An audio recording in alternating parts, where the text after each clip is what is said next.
What's up, everybody? Back with another Fair Shake review.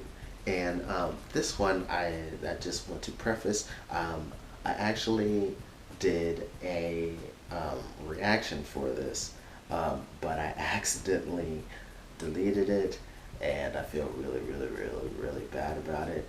Um, I I just was careless when trying to make space on my hard drive, and I got rid of the reaction before editing it and everything. And but anyway, this is CIMG 1608 by Staplegun.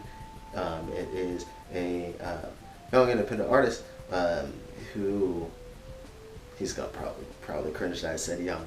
He's an independent artist who does punk rock music, and I'm not extremely well versed in the genre, since I based most of my experience just comes from what was playing kind of like on the radio when I was growing up. But I feel like this heavily embodies a lot of this. Staplegun is a multi-instrumentalist and vocalist as well, and so he produced this whole thing himself.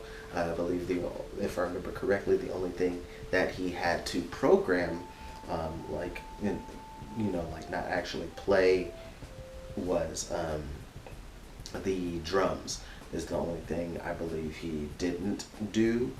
I think he programmed them, but he actually knows how to play the drums. He just didn't have the equipment to do that for this particular EP.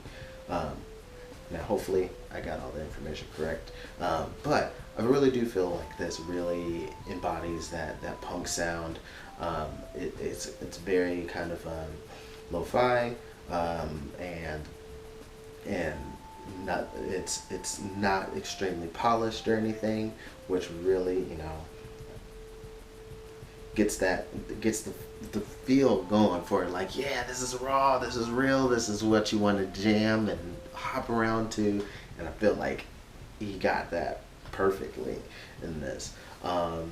So Anna Onion was a nice start, and then D20 was a song all about about like relating to Dungeons and Dragons and his love for this girl. And so I thought that was like a really cool little tie-in, to relate, to trying to roll the dice for love and everything, the D20.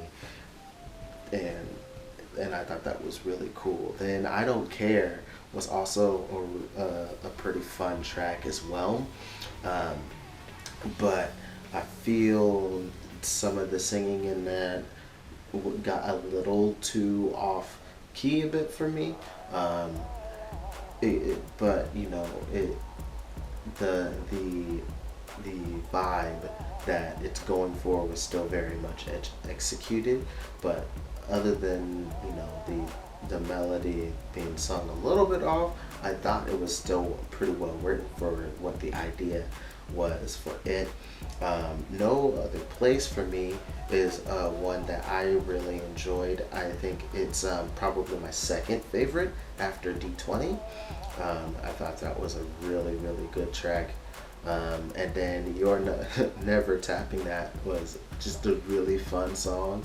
And even though this one gets a little off pitch-wise too, I don't feel it goes off enough that it's distracting, and it's just fun and makes it easy to sing along to, especially since the lyrics are pretty easy to join in with on this song as well.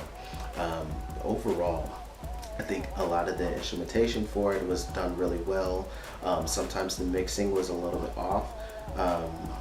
I feel like at times there are a few times where the vocals got buried behind the instruments on a couple of tracks, but